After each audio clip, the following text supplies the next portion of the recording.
नमस्कार, आप देख रहे हैं खबर उत्तर प्रदेश और मैं आपके साथ प्रियंका राजपूत। बुलेटिन की शुरुआत करेंगे इस वक्त की अहम खबर के साथ। अमेठी में पुलिस के जरिए नाबालिग के साथ दुराचार पोक्सो एक्ट में वांछित रोहित वर्मा को गिरफ्तार किया गया। बता दें कि 24 घंटे के अंदर पुलिस के जरिए दुष्कर्म और पोक्सो एक्ट के अभियोग में वांछित अभियुक्त को गिरफ्तार किया गया। बता दें कि अमेठी में गांव के बाहर बकरी चुराने गई 11 वर्षीय नाबालिग किशोरी को गांव को ही वहसी दरिंदे ने अपनी हवस का शिकार बना लिया।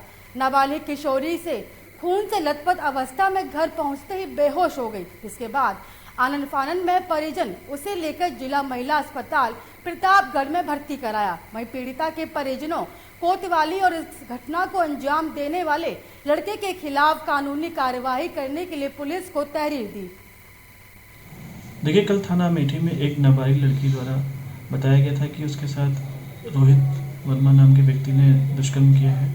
इस संबंध में अभियोग पंजीकृत कर लिया गया था। आज रोहित वर्मा को गिरफ्तार कर लिया गया है, उसे जेल भेजा जा रहा है। आगे की विधिक कार्रवाई की जाएगी। 10 साल की मेरी लड़की है और उसके साथ बकरी चराने गई और उसके साथ बेहोश थी और काम पर गई कार पर मजदूरी करने। तो हम आई वहाँ से तो लड़की हमारी बेहोश थी, इसको दवा कराने लेके भाग के गई और वहाँ से आए दवा बेहोश थी। एक दवा करा के बोले लाल होश आई तो इसका हम बताई मेरी लड़की तो हम यहाँ लेके आई। आजमगढ़ संसदीय क्षेत्र में सपा जिला अध्यक्ष हवलदार यादव के यहाँ आयोजित वैवाहिक कार्यक्रम में पहुंचे। सपा सुप्रीमो अखिलेश यादव ने कहा कि मुझे खुशी है कि भाजपा आज विकास की बात कर रही है। कल जेवर एयरपोर्ट शिलान्यास के अवसर पर पीएम नरेंद्र मोदी द्वारा पूर्व की सरकारों में प्रोजेक्ट लटकाने और भटकाने के सवाल पर जवाब देते हुए सपा सुप्रीमो ने कहा कि सपा की सरकार ने कभी केंद्र के प्रोजेक्ट को नहीं रोका है, हमेशा आगे बढ़ाने का काम किया है। भारतीय जनता पार्टी किसान मोर्चा के जरिए बदायूं नगर में विशाल किसान ट्रैक्टर रैली का आयोजन किया गया। इस रैली का शुभारंभ बीजेपी कार्यालय के सामने मैदान से किया गया। रैली में सैकड़ों की संख्या में किसान ट्रैक्टरों के साथ पहुंचे और शहर के तमाम प्रमुख मार्गों से होते हुए ये रैली निकाली गई।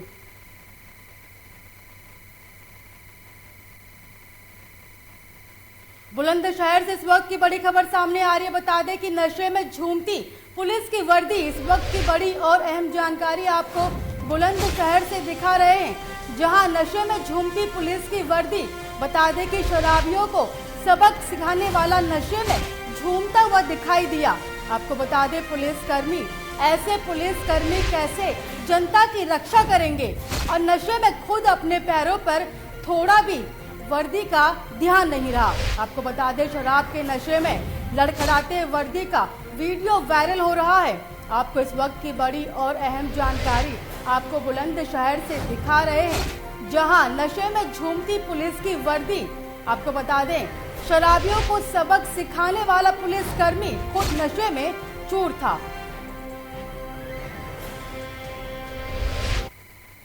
गाजियाबाद निवासी बीजेपी नेता बॉलीवुड फिल्म डायरेक्टर मनोज शर्मा से 3 कृषि कानूनों को लेकर खास बातचीत हुई।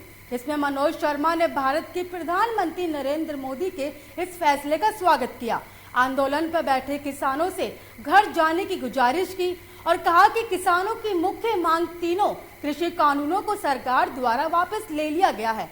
अब किसान दिल्ली की सीमाओं से हट जाए और सर्दियों का समय आ गया है और सीमाओं पर बैठे किसान भाई, माताएं, बच्चे, बुजुर्गों को अब अपने अपने घर को लौट जाना चाहिए। और किसान नेता राकेश टिकेत से भी आग्रह किया कि अब किसानों को काम करने दें और उनको अपने अपने गांव घर लौटने दें। दिल्ली की सीमाओं के बंद होने से आम जन को बहुत परेशानी हो रही है।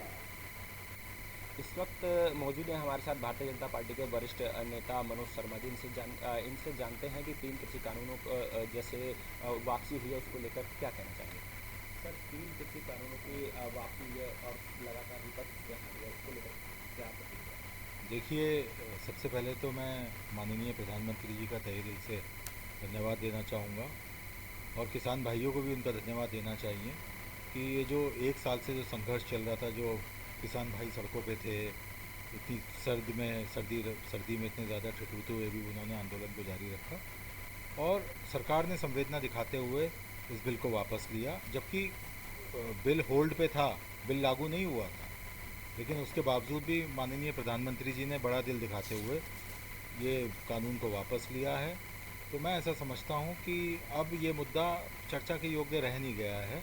और जहाँ तक विपक्ष की बात रही, तो विपक्ष का तो कहना कुछ तो विपक्ष इसीलिए तो विपक्ष है कि उनको कोई मुद्दा चाहिए। पहले कानून था तो क्यों कानून है, और कानून वापस हो गया तो क्यों वापस हो गया। अरे तो क्या करें भाई, करें या ना करें। अब आज आपको स्वागत करना चाहिए कि प्रधानमंत्री जी ने बड़ा दिल दिखाते हुए इसको वापस ले लिया है, तो आपको इसका तहे दिल से उनका विपक्ष को भी शुक्रिया अदा करना चाहिए।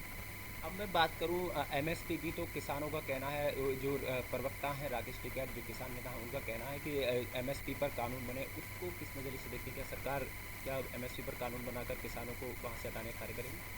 देखिए, जहाँ तक एमएसपी का सवाल है, माननीय प्रधानमंत्री जी की संवेदनाएं किसानों के साथ हैं।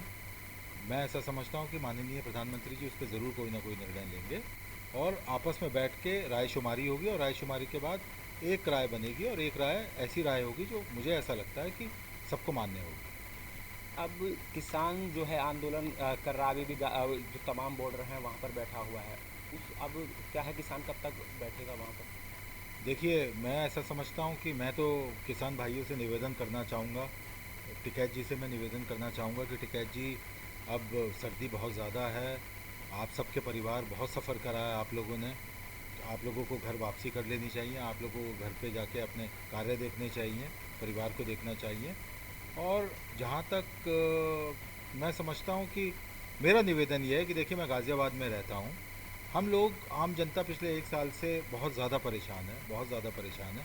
हम लोगों को दिल्ली जाना होता है तो हम लोग कितना संघर्ष करते हैं, कितनी जगह जाम में हम लोगों को खड़ा होना पड़ता है। जो बॉर्डर से लगे हुए जिन लोगों के व्यवसाय थे, उनके व्यवसाय बिल्कुल ठप पड़े हुए हैं अभी। तो मेरी आपसे निवेदन ये है कि अब इस आंदोलन को यहाँ समाप्त करें और घर जाएं, और जब जब ज़रूरत पड़ेगी तो प्रधानमंत्री जी आपके लिए हमेशा तत्पर हैं और हमेशा आपके समक्ष आके आपकी बातों को सुनेंगे। ये थे हमारे साथ भाजपा नेता मनोज शर्मा जी। साफ तौर पर उनका कहना है कि किसान, अब बिल वापसी हो गई है, किसान अपना रुख जो है वो घरों का करें। मैं सुनील गौतम, लोकमंच न्यूज़, गाजियाबाद। मिशन आत्मसंतुष्टि के संस्थापक और प्रमुख समाज सेवी राजवर्धन सिंह राजू हमेशा से ही अपने सराहनीय कार्य को लेकर चर्चाओं में रहे हैं और गरीबों के समेत असहायों के लिए मसीहा बनकर सामने आते रहते हैं। आज फिर राजवर्धन सिंह का एक सराहनीय कार्य संज्ञान में आया, जिसके तहत ग्राम सभा खेगाई निवासी मोनी लाल राजपूत, जो कि पैरों से विकलांग हैं, इनकी आर्थिक स्थिति काफी दयनीय है। इनके घर पर रोजगार का कोई भी जरिया भी नहीं है और इनके घर पर आग लगने से सारा सामान जलकर राख हो गया। इस दुख की घड़ी में दर दर भटक रहे परिवार के पास खाने के लिए एक अन्न तक नहीं बचा, जिसकी जानकारी पाकर राजवर्धन सिंह राजू ने मोनी लाल राजपूत के घर पहुंचकर आर्थिक सहायता प्रदान की। सवादपुर विधानसभा कैखाई गांव है, यहाँ विकलांग है मोनी लाल। कल रात में इनके यहाँ आग लग गई, आग लगने से इनकी पूरी गृहस्थी जल के राख हो गई, क्योंकि गरीब व्यक्ति हैं, गरीब परिवार है। आज हमारी मिशन आत्मसंतुष्टि की बैठक थी गांव में, तो जब आए तो लोगों ने बताया, हमने जाके तत्काल इनकी आर्थिक मदद की, यहाँ के लेखपाल को सूचना कर दी, वो तत्कालिक अपनी मदद रिपोर्ट लगा देंगे। इसी गांव में एक रूटावेटर से कट के एक गरीब किसान की मौत हो गई थी, उनकी भी पत्नी की हम आर्थिक मदद करके आ रहे हैं। स्वतंत्रता संग्राम की प्रथम दीप शिखा वीरांगना महारानी लक्ष्मीबाई की जयंती पर 19 नवंबर को झांसी आए प्रधानमंत्री नरेंद्र मोदी के दौरे के बाद रानी झांसी के ऐतिहासिक किले पर पर्यटकों की संख्या में अप्रत्याशित वृद्धि हो गई है। बड़ी संख्या में देशी और विदेशी पर्यटक रानी झांसी के किले को देखने के लिए आ रहे हैं। प्रधानमंत्री नरेंद्र मोदी के आगमन को देखते हुए किले को नया लुक दिया गया था। इसके अलावा किले के अंदर मौजूद संसाधनों को भी अत्यधिक बनाया गया। लाइट एंड साउंड सिस्टम को भी आधुनिकता और आकर्षक रूप दिया गया। मेरा नाम विजया है। विजय जी, आप आज झांसी फोर्ट देखने आई हैं, आपको कैसे पता चला ये झांसी फोर्ट का स्ट्रक्चर अच्छा है, कैसे पता चला? अभी कुछ मतलब 4-5 दिन पहले न्यूज़ में देखा था, नरेंद्र मोदी जी आए थे, अच्छा डेकोरेट लग रहा था, वीडियो मैंने देखा था, इसलिए मैं घूमने आई हूँ। डेकोरेशन काफ़ी अच्छी थी। किस किस के साथ आई है, कितने लोग आए हैं आपके साथ? मेरे फ्रेंड्स आए हैं। कितने लोगों का ग्रुप होगा? होगा 6-7 लोग होंगे जी। अच्छा, इसके पहले कभी आपने झांकी फ्रूट देखा है? हाँ, एक बार देखा था, आए थे पहले। लेकिन अभी दोबारा इंटरेस्ट हाँ, के प्रोग्राम के बाद आया। यस, काफ़ी अच्छा डेकोरेट था, लाइटिंग भी बहुत अच्छी थी और सारी जगह मैट हुई थी। अब तो मैट सेट सब निकल गई है, पर बहुत अच्छा लग रहा था देखने में। फूड देखा ही आप? हाँ, कैसा लगा फूड? बहुत अच्छा। मेरा नाम विजया। कौशाम्बी में रिश्तेदार के घर पर ही रुके एक रिश्तेदार ने युवक की ईंट से वार करके हत्या कर दी। युवक का पिता बीच बचाव में आया तो उसे भी ईंट से मारकर घायल कर दिया गया। हो हल्ला करने के बाद हमलावर रिश्तेदार मौके से फरार हो गया। घटना लगभग अर्धरात्रि की बताई जा रही है। वहीं सूचना के बाद मौके पर पहुंची पुलिस ने मृतक के शव को कब्जे में लेकर पोस्टमार्टम के लिए भेज दिया है। साथ ही घायल उसके पिता को जिला अस्पताल में इलाज के लिए भर्ती कराया गया है। ये आज दिनांक 26 तारीख को थाना चरवा में गांव पड़ता है कोयला, उसी का मजरा है ये फूल के लिए। वहाँ की ये घटना है रात्रि 1:30 से 2 बजे के बीच में। मृतक मंगल है और मंगल के परिवारीजनों का कहना है कि इनके घर पर पिछले 2-3 दिनों से गांव के ही रहने वाले हैं बहुरी, वो यहाँ पर रुक रहे थे।